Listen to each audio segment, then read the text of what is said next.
All right. This, guys, we're graphing square root functions. Now, we could use f of x here equals square root of x, but this is the parent function. We're going to introduce this as like the parent function. And I want to just see what it looks like. So I got x and I got y, which is the square root of x. I'm going to go like negative 1, 0, 1, 2, 3, 4, 5, 6, 7, 8. You'll see why I want to go to 9 on this in a minute. Okay. But I need to take square root of x. So if x is negative 1, what's the square root of negative 1? What's the square root of negative 1? I. What's the square root of negative 1? Okay. It is I. Now, unfortunately, this is a real number line, the x-axis. The y-axis is a real number line. This is an imaginary number. So we are not graphing this. There's no place to put it on a real number axis. All right? Real number coordinate plane. What's the square root of 0? 0. What's the square root of 1? Square root of 2. That's like 1.4, but I'm not going to deal with too much decimals. What's the next one that's a nice square root? Square root of 3? Square root of 4? Square root of 4 is 2. Square root of 5? 2.24. You want to do that? No. Square root of 6? Square root of 7? 8. Square root of 9 is 3. Oh, that's a nice one. All right. So we got a bunch that are decimals. They're real numbers, but they are irrational numbers. So I'm going to, let's focus on, for our graph, we're going to use this for the rest of the time. Like we got the 0, 0, the 1, 1, the 4, 2, and the 9, 3.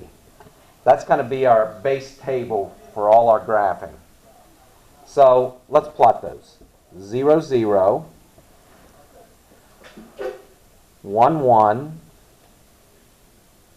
4, 2, 9. It only goes to 8, but I'm going to go out. It's close enough to 8 that I'm going to go out 1 unit here to 9, 3. And look at that curve. This is a curve for the square root function. That is the parent square root function. Are you with me on this, guys? All right. Then I'm going to skip down to number 4. You remember transformations, how I would need to shift my parent function on this one, on number 4.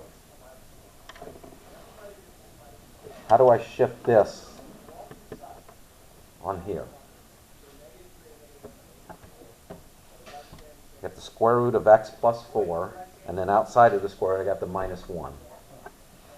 It would just be to the right, no, to the left 4. Mm-hmm. And then is it up 1? No. Down 1. Okay, so this is kind of the counterintuitive part. This one you do what you think you should, right?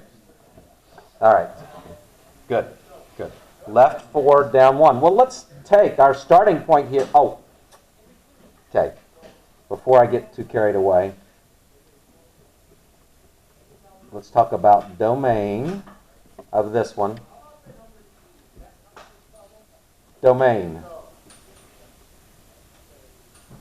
0. Starts at 0. How far does it go to the right? Infinity. Range. How low does it go? How low does it go? 0. How high does it go? It looks like it slows down somewhere. It is not going up as quickly, but it will not ever, there's no limit to how high it can go. So that's the domain and range of that one. All right, I'm going to stop there for a second here, and then we'll come back to this. We talked about the domain and range. Okay, we just we're off of our lunch break now. We're coming back to this. And this is the parent function, right? Okay, what I want you to do is, let's just kind of replicate this thing each time. I'm actually going to write, I won't write the 0, 0, but you got your x, y, but this is basically, let's talk about right, left, okay? And we'll just keep making this, the 1, 1, the 4, 2, and the 9, 3. But we've got a new starting place because we're going to take our initial point, that 0, 0, we're going to go left 4 and down 1. Does everybody remember why? It's been 20 minutes or 30 minutes since we looked at that. Does everybody know why it's left 4 and down 1? Left 4, down 1? Okay. All right. So let's use this table. Now, it had ordered pairs before, but that was from the origin. So from the origin, you go right 1 and left. I should say right, not left, right and up. Okay? So we'll go right 1, up 1. We'll go right 4, up 2. Now I'm going from the very first point. So I'm not going from the origin now. I'm going from the very first point, the transformed point. And then I'm going to go right 9. 1, 2, 3, 4, 5, 6, 7, 8, 9, and go up 1, 2, 3. The first point came from the shift. Shifting this right 4 and down 1. And then everything else came from the table. That good, Jack? Yeah. Okay. Is everybody good with that? All right, well, what I'd like for you to do is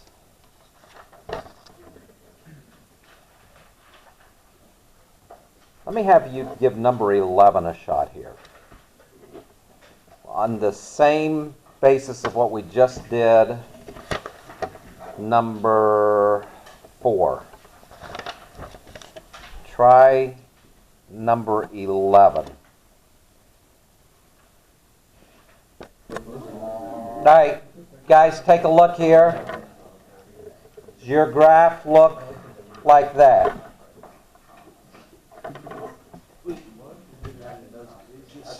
Starting place, left 1, up 2. So the starting place is negative 1, 2, right? And then he has this table. The x is telling you how far to go right from the starting place, and you use the starting place each time. And the y is telling you how high up to go, how many units. Okay? So we go, he went right 1, up 1. Here he went right 4, up 2. Here he went right 9, up 3. Is everybody good with that? Okay, I'm going to just add here, I forgot to tell you guys do the domain and range. What is the domain? What is the range? Vincent, got an idea on one or the other? Or both? The domain is going to be 2. I'm going to come down here. That's the range. That's right. 2 to Infinity. Domain is this way. How far left does it go? Oh, 1. Negative 1?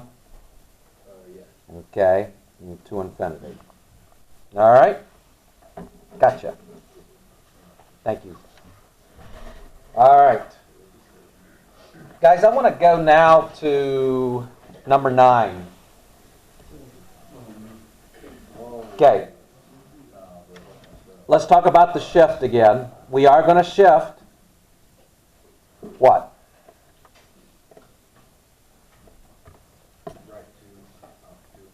Right 2, up 2. Yes. So we have our starting point. That didn't change, even though there's a number out here. That shift did not change. Right 2, up 2. Now, the next thing I want to do is, and this will be a little bit different, but not much. Let's put our 1, 1, our 4, 2, and our 9, 3 in. Okay? This is the y, this is the square root of x. All right? But what are we doing to that square root here? Okay. We're taking half of it, right?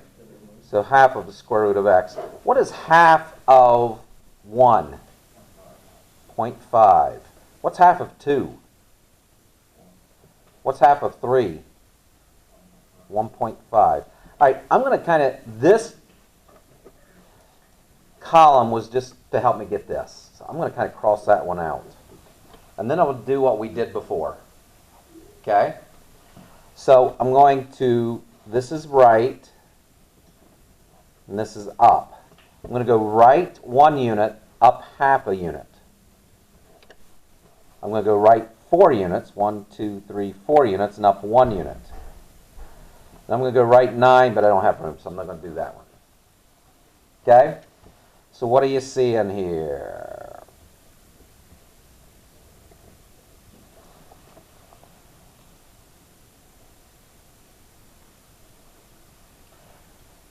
What do you notice about this one?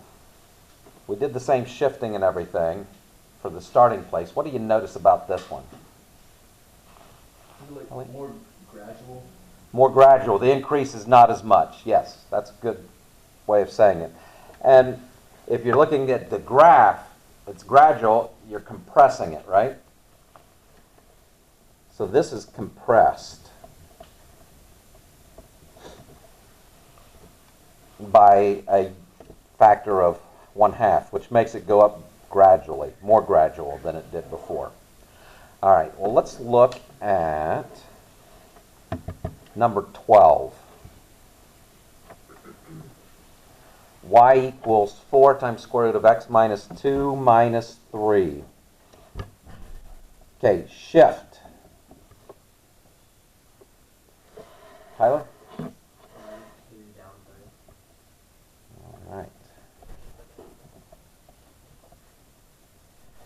Okay. I am going to make our table again. Our x, our y, which is square root of x, and then I got the shift. I got all this stuff here, so I just need the 4 radical x. Got your 1, 1, your 4, 2, your 9, 3, right? 1, 1, 4, 2, 9, 3. What's 4 times 1? 4 times 2. 4 times 3. 12. Okay, I'm going to take this one out. This was just to help me get here. So this is the right shift from the starting point each time, and this is the up shift from the starting point each time. So what did you say, Tyler? You said right 2 and down 3. 1, 2, 3, right there. Now I'm going to go from this point. Let's go right 1, up 4. 1, 2, 3, 4. Let's go from the starting point again, every time from the starting point. 1, 2, 3, 4, and up 8. 1, 2, 3, 4, 5, 6, 7, 8. And I think I've run out of room to go over 9. So I'm not going to do that. But now, Elliot, how would you describe that curve?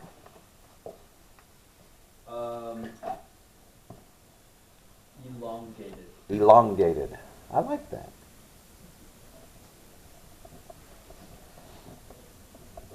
I'm going to actually also use a word we've used before too.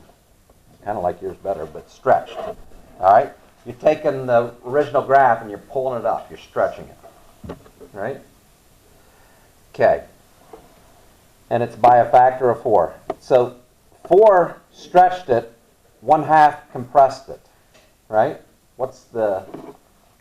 Where's that line where it goes from compressed to stretched? Where's that pivotal point? If it's less than 1, then it's compressed. If it's more than 1, then it's stretched. Right. And we are talking absolute value, but yes. Very good. 1 is the pivotal point. I'm not going to add to what you just said, because you said it well. All right. I want to get number 3. Yeah, I want to get number 3 in now. Okay? Now, number 3, what's our shift going to be? Natalie.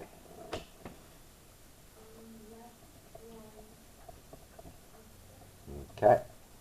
We can go ahead and put that point in. Let's go left 1 and up 1, 2, 3, 4.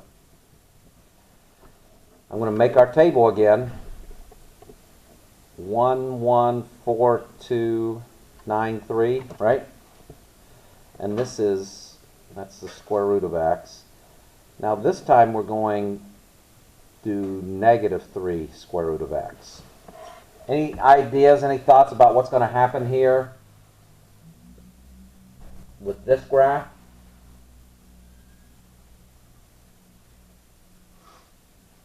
Elliot? It's going to flip. It is going to flip. Very good.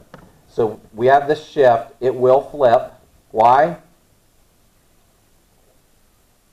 Wait, sorry? Why is it flipping? What's called, where's Oh, the negative. the negative? Yeah. The number out here is negative. It's going to cause it to flip. And we'll see. We'll actually get to just draw those coordinates. Very good. And it'll also elongate or stretch. Okay. So 1 times negative 3 is negative 3. 2 times negative 3 is negative 6. 3 times negative 3 is negative 9. I don't need that column. But let's go. This is right. This is, let's still call it up, but we're okay dealing with it because we have the negatives here, right? So we'll go right 1 and up negative 3, which means go down 3. We'll, from this starting point, we'll go over 1, 2, 3, 4, and down 6. 1, 2, 3, 4, 5, 6. And then we'll go right 9. 1, 2, 3, 4, 5, 6, 7, 8, 9, and down 9. 1, 2, 3, 4, 5, 6, 7, 8, 9. Looks like it's right on that same nice little curve there. Any questions on that one?